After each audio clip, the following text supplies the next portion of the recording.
हर रोज एक नई कहानी देखने के लिए चैनल को सब्सक्राइब करें और बेल आइकन दबाना ना भूलें। मार्च की गर्मी भरी दोपहर में कृति एसी ऑन के आराम से सोफे पर पसरी टीवी पर नाटक देख रही थी।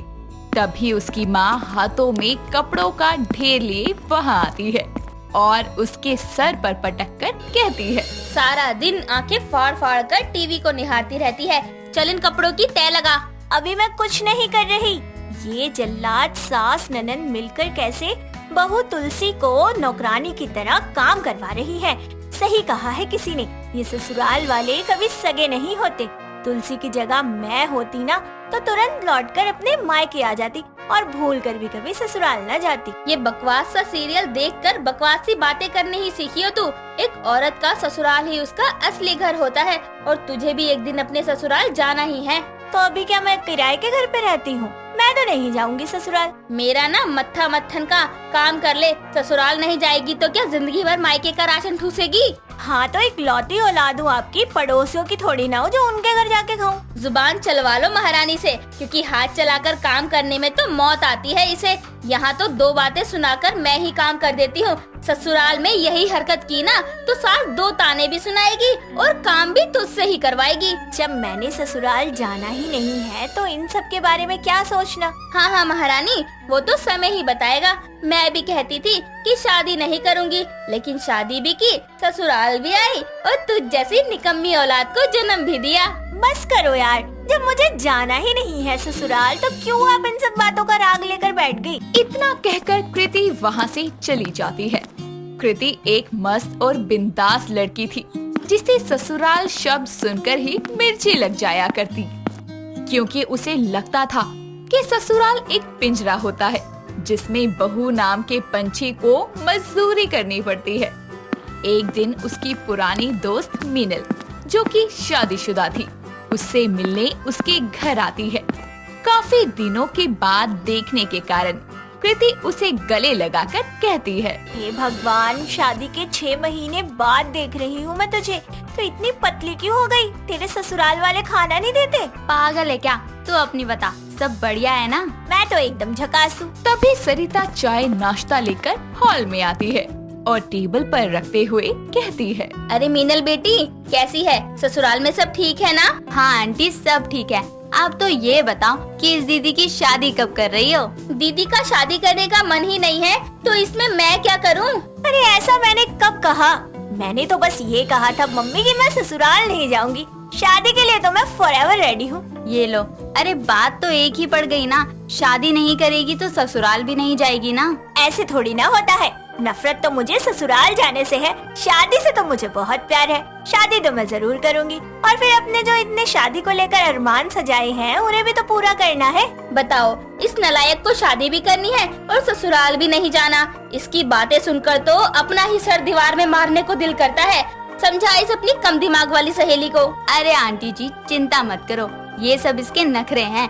शादी हो जाएगी ना तो अपने साजन के पीछे पीछे ये ससुराल तो क्या, जहन्नुम भी चली जाएगी। समय बीतता है और ऋषि नाम के लड़के का रिश्ता कृति के लिए आता है। बातचीत चल ही रही होती है कि तभी कृति चाय समोसे लिए किचन से आती है।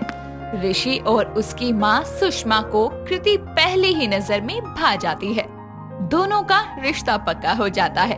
तभी सुषमा कहती है, चलो, रिश्ता पक्का होने की खुशी में मेरी होने वाली बहू अपने हाथों की खीर बना के मुंह मीठा कर दे। खीर? मैंने कोई खीर नहीं बनाई। हाँ तो फटाफट गर्मा गर्म खीर बना ला। पर मम्मी, सामने लड्डू की इतनी बड़ी थाल पड़ी है, उसी से मुंह मीठा कर लो ना। अरे ये क्या बात हुई? अपनी होने वाली सास की बात नहीं काटती। जा बेटा, खीर बना जाकर। अभी मैं अपने मायके में हूँ तो ये मुझ पर हुक्म चला रही है। ससुराल में तो ये फरमाइशें कर करके मेरा जीना दुश्वार कर देंगी। ना बाबा ना, मैं ससुराल नहीं जाऊंगी। इतना कहकर वो अंदर चली जाती है। दिन गुजरते हैं और शादी का दिन आ जाता है। ऋषि की बारात नाचती गाती कृति के घर पहुंचती है और सभी रीति रिवाजों के साथ शादी संपन्न होती है। जैसे ही विदाई का समय आता है, कृति अपने कमरे की तरफ जाने लगती है। तभी सुषमा कहती है, बहू कहाँ? ससुराल वहाँ से नहीं, यहाँ से जाना है। अरे सासू माँ, जिस रास्ते से जाना नहीं वहाँ देखना ही क्यों? तुम कहना क्या चाहती हो कृति? ओहो, अगर मैंने इन्हें बता दिया कि मेरी ससुराल नाम के पिंजरे में जाने की कोई इच्छा नहीं है तो मुझ पर राशन पानी लेके चढ़ जाएंगे। मम्मी, मैं ससुराल नहीं जाऊंगी, मैं आपके बिना कैसे रहूंगी वहाँ पर? बेटा, अभी मन हो या ना हो, विदाई तो जरूरी है ना। नहीं मम्मी, मैं नहीं जाऊंगी। आपके खराटे सुने बिना मुझे नींद नहीं आती। ऋषि, आप एक काम करो ना, घर जवाई बन जाओ ना, फिर मुझे ससुराल ही नहीं जाना पड़ेगा। ये तुम क्या कह रही हो? अरे भैया, अरे ससुराल नहीं तो क्या पागल खाने जाना है तुझे? अरे मेरा मतलब बेटा, गृह प्रवेश का मुहूर्त निकले जा रहा है, जल्दी गाड़ी में बैठ जा। हाँ कृति, हम अपनी नई जिंदगी की शुरुआत करने जा रहे हैं, इसीलिए खुशी खुशी विदा लो। मम्मी, मुझे मत भेजो ना, मुझे ससुराल नहीं जाना। उसकी ये नौटंकी देखकर सरिता कृति को कस कर गले लगाकर धीरे से बोलती है। चुप, एकदम चुप। ससुराल नहीं जाएगी तो क्या सारी उम्र मेरी छाती पर बैठकर मूंग डलेगी? अभी ये नौटंकी बंद कर और चुपचाप जाकर गाड़ी में बैठ जा, वरना कान के नीचे उल्टे हाथ का रख के दूंगी। फिर तू कहेगी मैं मायके नहीं आऊंगी। बोल, अभी ससुराल जाएगी? अरे दबोच कर ही मार डालोगी क्या? जा रही हूँ ससुराल। कृति मुंह लटकाए जाकर गाड़ी में बैठ जाती है और आखिरकार कृति को ना चाहते हुए भी ससुराल जाना पड़ता है। समय बीतता है और शादी के 1 महीने के भीतर ही कृति सामान सहित मायके लौट आती है। अरे तू अचानक कैसे टपक गई? फोन तो कर देती आने से पहले। मम्मी, मैंने तो पहले ही कहा था मैं ससुराल नहीं जाऊंगी। अरे मेरी सास ने खून पी रखा है मेरा। तू अपनी सास से लड़कर आ रही है क्या? मम्मी देखो, मुझे लड़ने का कोई शौक नहीं है, पर सास तो सास है ना, जब देखो चिल्लाती रहती है। आ गई मैं अपने मायके वापस। वाह वाह, बहुत महान काम किया है। दोनों बातें कर ही रहे होते हैं कि तभी सरिता के फोन पर सुषमा का कॉल आता है। कुछ देर उससे बातें करके सरिता कहती है, अरे समधन जी, आप चिंता मत कीजिए, मैं इसे समझाकर भेज दूंगी। मम्मी, सासू माँ चाहे फोन पे बुलावा भेजे, चाहे लेने के लिए घर के द्वार पर ही क्यों ना आ जाए, मैं नहीं जाऊंगी ससुराल तो मतलब नहीं जाऊंगी। समधन जी, मैं बता रही हूँ, आपकी बिटिया ना घबरा गई है। हाँ समधन जी, अब तो मुझे भी ऐसा लग ही रहा है कि इसका दिमाग सच में खिसक गया है। अरे आप चिंता मत करिए, ये ससुराल नहीं जाएगी तो भी इसे ससुराल भेजकर ही दम लूंगी। इतना कहकर वो कॉल कट कर देती है। समय बीतता है। सरिता के लाख समझाने पर भी कृति ससुराल लौटने को राजी ही नहीं थी। एक दिन जब कृति आराम से टीवी देख रही होती है, तभी सरिता कहती है, अरे नलायक, तुझे पता है वहाँ तेरी सास सीढ़ियों से गिरकर अपना हाथ तुड़वा बैठी है, और ऐसे हाल में तुझे उनकी देखभाल करने ससुराल में होना चाहिए। ओहो मम्मी, ऐसी छोटी मोटी चोट तो उन्हें आए दिन लगती रहती है। ये अंट-शंट नाटक देखकर ना तो बोरा गई है, कल से केवल कनेक्शन ही कटवा दूंगी। कोई नहीं, मैं फोन पे देख लूंगी, लेकिन मैं ससुराल नहीं जाऊंगी। सरिता परेशान होकर अपना सर पकड़ लेती है। कुछ दिनों बाद सरिता फोन पर बातें करती हुई उसके सामने आकर कहती है, क्या दमाजी खाना ना खाने की वजह से बेहोश हो गए? अरे समधन जी, समझाओ उनको कि जिस नलायक की याद में वो भूखे बीमार पड़ रहे हैं, वो तो यहाँ ठूस ठूस के 56 भोग दबा रही है। ध्यान रखिएगा उनका। मम्मी, ऋषि की तबीयत खराब है क्या? हाँ, तेरी सास तो यही कह रही थी, पर तुझे क्या, तू तो ससुराल जाएगी नहीं। वो कह रही थी कमजोरी से बेहोश हो गए हैं, पर तू तो फिर भी ससुराल नहीं जाएगी। मुझे तो डर है कहीं हॉस्पिटल जाने की नौबत ना आ जाए, पर तू तो तब भी ससुराल नहीं जाएगी। मम्मी, मुझे लगता है कि अब मुझे ससुराल चले जाना चाहिए। कब तक यहाँ रहकर आपका खर्चा बढ़ाऊंगी? मैं निकलती हूँ। हाँ हाँ, जल्दी निकल। क्या? अरे मैंने कहा ध्यान से जाइयो। जो कृति ससुराल नहीं जाऊंगी की रट लगाए बैठी थी, वो ऋषि की तबीयत खराब होने की बात सुनकर नंगे पाँव ही ससुराल जाने के लिए निकल पड़ती है। शिप्रा सुबह के 4 बजे उठकर सीधा किचन में जाकर खाना ढूंढते हुए खुद से बोलती है, हे भगवान, ये घर है या गरीब खाना? जब भी भूख लगती है ना, कुछ भी नहीं मिलता खाने को टाइम पे। इतना बोलकर वो किचन के ड्रॉर में से मैगी निकालकर बना लेती है और अपने कमरे में बैठकर खाने लगती है। तभी उसके पति हिमांशु की आंखें खुल जाती हैं और उसको मैगी खाता हुआ देखकर वो उससे बोलता है, अरे ये तुम्हारा पेट है या कुआं जो कभी भरता ही नहीं है? जी मुझे समझ समझ नहीं आता कि आप मेरे खाने के पीछे क्यों पड़े रहते हो। टाइम देख रही हो, सुबह के 4 बज रहे हैं और इस टाइम कौन उठकर खाना खाता है, मोटी कहीं की। आपने मुझे मोटी बोला, मोटी हूँ मैं। मोटी को मोटी ना बोलूं तो क्या बोलूं? पूरा दिन गाय की तरह चरते चरते पूरे शरीर में चर्बी चढ़ रही है। अगर यही हाल रहा ना तो एक दिन खा खा कर फट जाओगी। तो आपको ऐसा लगता है? ठीक है, फिर मैं आज से ही ना डाइटिंग करूंगी और फिर देखना आप कैसे मेरा वजन और खाना दोनों कम होते हैं। इतना बोलकर शिप्रा मैगी खाकर सो जाती है।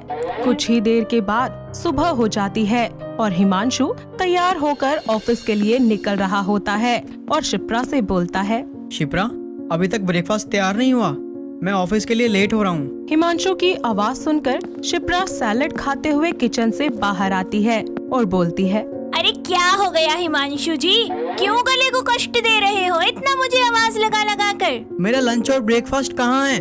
मैं ऑफिस के लिए लेट हो रहा हूँ यार। ओह, आप भूल गए? आज सुबह ही तो मैंने आपको बताया था कि मैं डाइटिंग पर हूँ, इतनी जल्दी भूल गए? तो इसका मतलब क्या, तुम खाना नहीं बनाओगी हमारे लिए?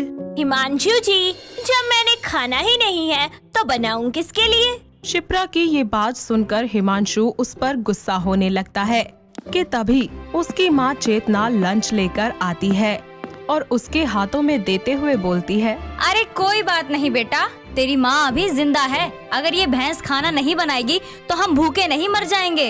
हिमांशु बिना कुछ खाए अपना लंच लेकर ऑफिस के लिए निकल जाता है। वहीं कुछ देर के बाद शिप्रा को बहुत जोर से भूख लगने लगती है।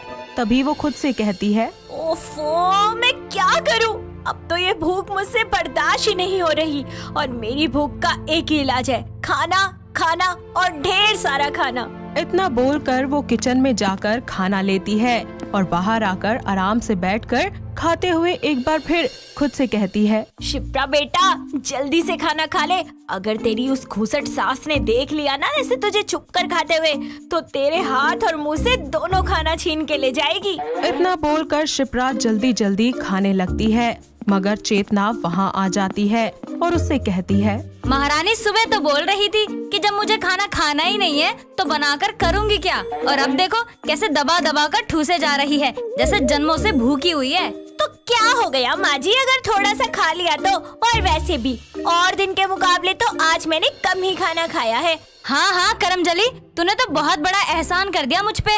माँ जी, आप इतना गुस्सा किस बात का कर रही हैं? और वैसे भी सुबह से मैंने अभी खाना खाया है, उसमें भी आपका लेक्चर शुरू हो गया। अरे अगर आपको मेरा खाना पसंद नहीं है तो मुझे साफ सीधा बोल दो ना। नास पिटी अभी भी सुबह ही हो रही है और मेरे बेटे को गए हुए आधा घंटा भी नहीं हुआ। और हाँ, मुझे नहीं पसंद ये तेरा बार बार बेसब्रों की तरह खाना खाना। देखिए, आपकी पसंद नापसंद से मुझे ढेले भर का फर्क नहीं पड़ता, मैं खाऊंगी और ऐसे ही खाऊंगी। अपनी सास से लड़ने के बाद शिप्रा खाना लेकर वापस अपने कमरे में चली जाती है और अपने कमरे में खाते हुए खुद से रोते हुए कहती है, सबको मेरे खाने से दिक्कत होती रहती है।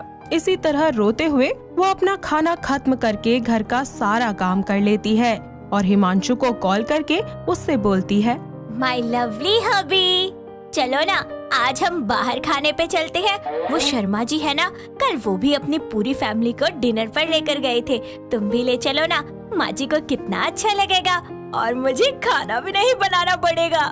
बाहर तो मैं ले जाऊं तुम्हें, पर तुम खाती इतना हो कि मुझे बिकवा दोगी, पर मैं सिर्फ ये माँ के लिए ही करूँगा। सच्ची? फिर ठीक है, चलो मैं जल्दी से तैयार हो जाती हूँ और माँ जी को भी तैयार होने के लिए बोल देती हूँ। अरे पहले मेरी बात तो सुन लो, मैं तुम्हें बाहर ले जाऊंगा, पर मेरी एक शर्त है। मुझे आपकी हर एक शर्त मंजूर है, बताइए क्या शर्त है आपकी? यही कि तुम वहाँ मेरी बेइज्जती नहीं करवाओगी और अपने खाने पर कंट्रोल रखोगी।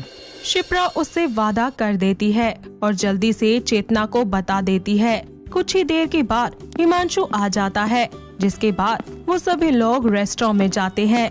वहाँ जाकर शिप्रा अपना आपा खो देती है और बिना कुछ देखे बस खाने पर टूट पड़ती है।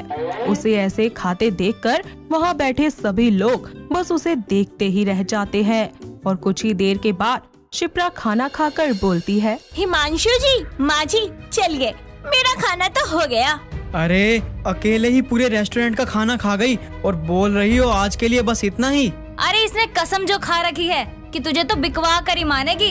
एक गांव जितना राशन अकेले ही खा जाती है नासपीटी। अरे आप दोनों हमेशा ही मेरे खाने के पीछे क्यों पड़े रहते हो? अब जितनी भूख होगी उतना ही तो खाऊंगी ना, और अगर भरपेट खाना नहीं खाया तो फिर खाना ही क्या खाया? शिप्रा की इस हरकत के लिए हिमांशु और चेतना उसको सुना ही रहे होते हैं कि अचानक से शिप्रा की तबीयत खराब हो जाती है और वो चक्कर खाकर जमीन पर गिर जाती है। हिमांशु जल्दी से उसके मुंह पर पानी मारता है, लेकिन शिप्रा को होश नहीं आता तो वो उसे तुरंत घर ले जाता है, जहां अपने फैमिली डॉक्टर को बुलाकर उसका चेकअप करवाता है। शिप्रा के कुछ टेस्ट होने के बाद उनकी फैमिली डॉक्टर उनसे कहती है, आपकी वाइफ को फूड पॉइजनिंग और ब्लड इन्फेक्शन है। अगर ये ऐसे ही ओवरलोडेड खाती रही तो कुछ ही दिनों में उनको और भी बीमारियां लग जाएगी। डॉक्टर की बात सुनकर हिमांशु और चेतना पहले तो उसका इलाज करवाते हैं। शिप्रा भी अपने इलाज में किसी तरह की कोई लापरवाही नहीं करती। जैसे ही उसकी हालत में सुधार होता है, चेतना और हिमांशु उसे समझाते हुए बोलते हैं, देखा बहू, ज्यादा खाना खाने का नतीजा। अरे बेटा, भूख हर किसी को लगती है, लेकिन अपनी जुबान और खुद पर थोड़ा कंट्रोल करना पड़ता है ताकि आगे जाकर उसे किसी भी दिक्कत का सामना न करना पड़े। माँ बिल्कुल सही बोल रही हैं। बस इसलिए मैं तुम्हें ज्यादा खाने से मना करता था। ऊपर से तुम्हारी बॉडी में फैट ही फैट है, और अगर अब ठीक होने के बाद भी तुमने खाने पर कंट्रोल नहीं किया ना, तो आने वाले समय में तुम्हें इसका अंजाम भुगतना पड़ेगा। अपने पति और सास की बात सुनकर उसको समझ आ जाता है कि हर चीज एक लिमिट में ही खानी चाहिए, चाहे वो खाना ही क्यों ना हो। जिसके बाद वो खुद को रोकने की पूरी कोशिश करती है ताकि वो कम से कम खाना खा सके जितने उसके शरीर को खाने की जरूरत है। साथ ही साथ वो एक अच्छा डाइट प्लान भी शुरू करती है। वक्त के साथ साथ वो धीरे धीरे पतली भी होती जाती है और अपने आप को फैटी से फिट कर लेती है। अपनी बीवी का ये बदला हुआ रूप देखकर हिमांशु बहुत खुश होता है। साथ ही उसकी सास के साथ मिलकर वो घर की सारी जिम्मेदारियां भी बहुत अच्छे से संभाल लेती है, जिसके बाद वो लोग खुशी खुशी रहने लगते हैं। दोस्तों, अगर आपको ये कहानी पसंद आई तो इसे लाइक करें, शेयर करें और कमेंट करके बताएं कि कहानी में आपको सबसे अच्छा क्या लगा।